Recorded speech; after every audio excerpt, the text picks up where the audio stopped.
بسم اللہ الرحمن الرحیم۔ اویس کرنی کا نام آپ نے سنا ہو، ٹھیک ہے۔ ان کے بارے میں اللہ کے نبی نے فرمایا حضرت عمر سے، عمر تیرے دور میں ایک شخص آئے گا مدینے سے، اس کا نام ہوگا اویس بن عامر، قبیلہ ہوگا مراد، اور اس کی شاخ ہوگی قرن، جس کو ہم کہتے ہیں اویس کرنی۔ اس کی شاخ ہوگی قرن، رنگ کا ہوگا کالا، قد ہوگا درمیانہ، اور ایک سفید نشان اس کے جسم پر ہوگا۔ جب وہ آئے تو تم نے اور علی نے دونوں نے اس سے دعا کروانی۔ میرے رب کی قسم، علی اور عمر کو اویس کی دعا کی حاجت کوئی نہیں تھی۔ ایک پیغام امت کو دینا تھا، ایک پیغام دینا تھا، جس لیے یہ اس سے دعا کروانی، اس لیے کہ اویس نے ماں کی خدمت کر کے اللہ کو اتنا خوش کر دیا ہے، وہ جب ہاتھ اٹھاتا اللہ اس کے ہاتھ خالی نہیں لوٹتا۔ عمر رضی اللہ عنہ کا دور آیا، ہر سال حج کرتے تھے، اویس اویس اویس نہیں ملا۔ ایک سال سارے حاجی لائن حاضر کر دی، کھڑے جاؤ، آئے سب بیٹھ جاؤ، یمن والے کھڑے رہو، بہت سارے لوگ کھڑے ہو، سارے بیٹھ رہو، تھوڑے سے رہ کے سارے بیٹھ جاؤ، قرن والے کھڑے رہو، تو ایک آدمی بچا، صرف ایک۔ تو آپ نے فرمایا تو قرنی ہے کہ جی؟ اویس کو جانتے ہو کہ جانتے ہو؟ میرا سگا بھتیجا ہے، بھائی کا بیٹا، لیکن وہ تو تھوڑا سا ہلا ہوا ہے، پاگل سا ہے۔ آپ کیوں پوچھ رہے ہیں؟ حضرت عمر رونے لگے، کہا وہ نہیں، تو پاگل ہے۔ ادھر ہے، حج پہ آیا کہ جی آیا ہے؟ کدھر ہے؟ جی وہ چلے گئے، اونٹ چرانے نکل گیا ہے عرفات کی طرف۔ تو آپ نے حضرت علی کو ساتھ لیا اور عرفات کی دوڑ لگا تھی۔ وہاں دیکھا تو اویس درخت کے نیچے نماز پڑھ رہے تھے، یہ دونوں جا کے بیٹھ گئے۔ انہوں نے محسوس کیا دو آدمی ہیں، تو انہوں نے نماز چھوٹی کر کے سلام پھیرا۔ حضرت عمر نے پوچھا کون ہو میرے دوست؟ کہا جی مزدور ہوں۔ کہا تیرا نام کیا ہے؟ کہا جی اللہ کا بندہ۔ تو حضرت عمر نے کہا بھئی سارے اللہ کے بندے ہیں، تیری ماں نے تیرا نام کیا رکھا ہے؟ یہ تو ان دونوں کو جانتے ہی نہیں تھے، پہلی دفعہ آئے تھے۔ کہنے لگا آپ کو پوچھنے کی کیا ضرورت پڑ گئی؟ تو حضرت علی نے کہا کہ میرے دوست یہ امیر المومنین ہیں عمر بن خطاب، اور میں ہوں علی بن ابی طالب۔ پھر وہ ایسے ہل گئے، کہنے لگے جی میں تو معافی چاہتا ہوں، میں تو آپ کو پہچانتا ہی نہیں تھا۔ تو آپ نے کہا تو اویس ہے؟ کہ جی میں اویس ہوں۔ کہا اچھا تو ہاتھ اٹھا، ہمارے لیے دعا کر۔ وہ رونے لگے کہ جی میں آپ کے لیے دعا، میں تو آپ کے قدموں کی خاک بھی نہیں، اور ہے بھی نہیں۔ جس نے نبی کو آنکھوں سے دیکھو کو کوئی نہیں پکڑ سکتا، اس کے برابر کو نہیں آ سکتا۔ ماں کا مقام بتانے کے لیے یہ ساری بات آپ نے فرمائی۔ دعا کروانی ہے کہ اس نے ماں کی خدمت کر کے وہ کر دیا ہے کہ جب ہاتھ اٹھاتا ہے، یہ مقام جہاد سے نہیں ملا، تبلیغ سے نہیں ملا، ذکر سے نہیں ملا، تہجد سے نہیں ملا، تلاوت سے نہیں ملا، حج سے نہیں ملا، عمرے سے نہیں ملا، خرچ سے نہیں ملا، خیرات سے نہیں ملا، سخاوت سے نہیں ملا، جان دینے سے نہیں ملا، یہ ماں کی خدمت سے مقام ملا۔ تو عمر اور علی جیسوں کو کہا جا رہا دعا کروانا اس سے، اور وہ رو رہے ہیں میری مجال میں تھوڑے واسطے۔ کہا بھائی اللہ کے نبی نے فرمایا تھا، اللہ کے نبی نے فرمایا تھا کہ دعا کروانی۔ میرے نبی نے فرمایا کہ جب لوگ جنت میں جا رہے ہوں گے، اویس بھی جا رہا ہوگا، دروازے کے قریب اللہ فرمائیں گے باقی سب کو جانے دو، اویس کو روک لو۔ تو وہ اویس پریشان ہو جائیں گے کہ بوئے پہ آتے کیوں رکاوٹ بن گئی، دروازے پہ آگے کیا رکاوٹ ہو گئی؟ تو وہ کہیں گے یا اللہ آپ نے مجھے کیوں روکا ہے؟ تو اللہ تعالیٰ فرمائیں گے پیچھے دیکھو۔ پیچھے دیکھیں گے تو جہنم کے لوگ کھڑے ہوں گے، مجرم۔ کہیں گے اویس تو نے مجھے خوش کیا ماں کی خدمت کر۔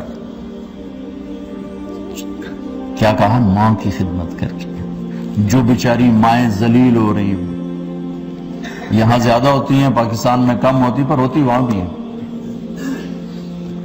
اسی سفر میں کتنی ماؤں کے اتنے پرچے آئے کہ میرا بیٹا شراب پیتا اور پھر مجھے گالیاں نکالتا. بھر گئے میری جیبیں پرچوں سے، کیونکہ مستورات بھی بیان میں آتی تھی. تو ہر بیان میں کوئی نہ کوئی پرچہ آیا ہے کہ میرا بچہ مجھے گالیاں نکالتا ہے، شراب پیتا ہے، زنا کرتا ہے، پھر مجھے گالیاں نکالتا ہے. تو یہاں زیادہ ذلیل ہے، ہمارے ہاں بھی کوئی کم ذلیل نہیں ہے. کوئی قسمت والی ماں ہے جس کو فرما بردار اولاد ملتی ہے. اویس تو نے مجھے بہت خوش کیا ماں کی خدمت. دیکھیے جہنم کے لوگ کھڑے ہیں تو انگلی کا اشارہ کرتا جا. اللہ، جدھر جدھر تیری انگلی کا اشارہ ہوگا ادھر ادھر لوگوں کو جہنم سے نکال کے جنت میں ڈال دو. آج میں تیری طفیل لاکھوں آدمیوں کو جنت میں پہنچاؤں گا. عدد ربیع و مدر، لاکھوں کا لفظ نہیں آتا. عرب کے 2 قبیلے اپنی تعداد میں سب سے زیادہ تھے. تو اللہ تعالیٰ کہیں گے اویس آج تیری طفیل جتنا ربیع اور مدر 2 بڑے قبیلوں کے لوگ ہیں اتنے مجرم آج تیری طفیل جنت میں ڈال دو. سبحان اللہ. جاؤ، میرے رب نے مقام بخشا. ایک اور واقعہ بھی سناتا. آپ نے فرمایا میں آج رات جنت میں گیا. ایک تو معراج ہے جو جاگتے ہوئے، خواب میں تو بہت دفعہ ہوا. آج رات میں جنت میں گیا. میں نے آواز سنی قرآن کی تلاوت. میں نے پوچھا یہ کون تلاوت کر رہا ہے؟ ان کا جی یہ حارثہ بن نعمان ہے.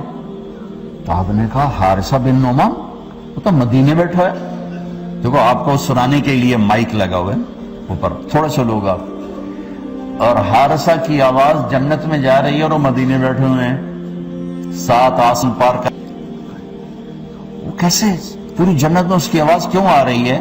کہ یا رسول اللہ انہوں نے ماں کی ایسی خدمت کی ہے کہ اللہ تعالیٰ نے خوش ہو کر کہا ہے حارثہ جب قرآن پڑھے ساری جنت کو سناؤ، ساری جنت کو سناؤ.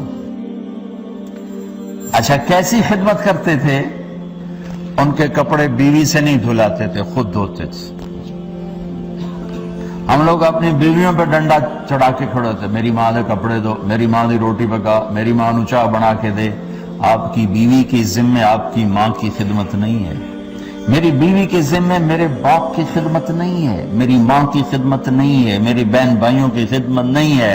لیکن یہ بر صغیر کے معاشرے کا ظلم ہے کہ آنے والی بچی ٹکڑے ٹکڑے ہو جاتی، پس کے رہ جاتی. ماں کے لیے کیا کرتے تھے؟ سالن خود بناتے تھے، آٹا گوندتے تھے، روٹی پکاتے تھے، پھر تھالی میں پلیٹ میں رکھ کر ماں کو سامنے بٹھا کر خود کھلاتے تھے. کھلاتے بھی خود اور ماں کیوں نکالتے. ایک دفعہ موسیٰ علیہ السلام نے پوچھا یا اللہ میرا جنت کا ساتھی کون ہے؟ تو فرمایا فلاں قصائی تیرا جنت کا ساتھی. تو موسیٰ علیہ السلام تھوڑا سوچ میں پڑ گئے کہ قصائی تے موسیٰ دا جوڑ کے میں بیٹھ گئے. فلاں مجاہد، فلاں عالم، فلاں ولی اللہ وہ تیرا جنت کا ساتھی، قصائی تیرا ساتھی. تو موسیٰ علیہ السلام نے پتہ پوچھا اور پہنچ گئے.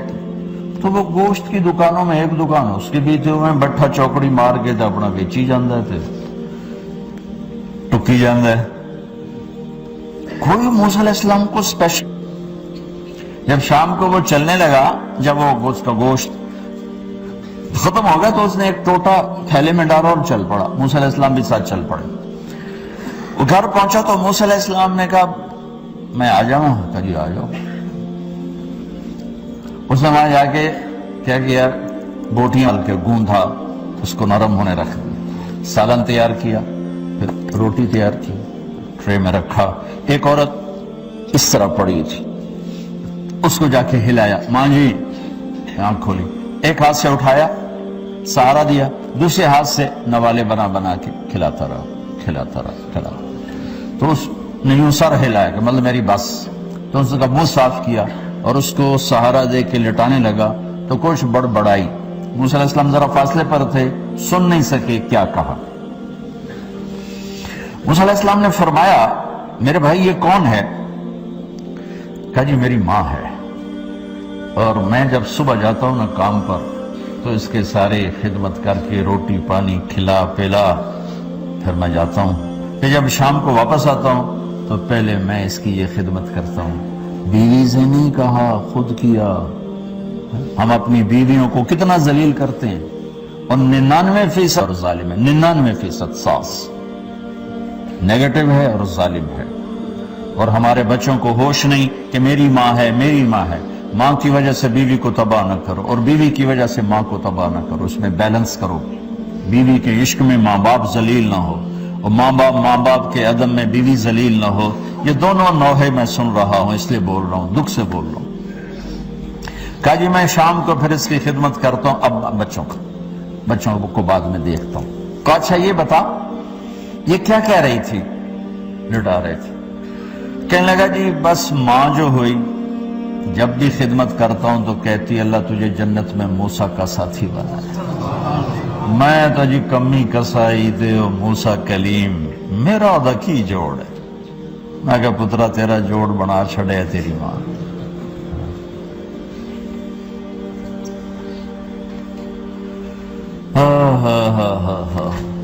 تو خیر بہت سی باتیں آپ کو بتا دیں، جی میں آئے تو کر لینا۔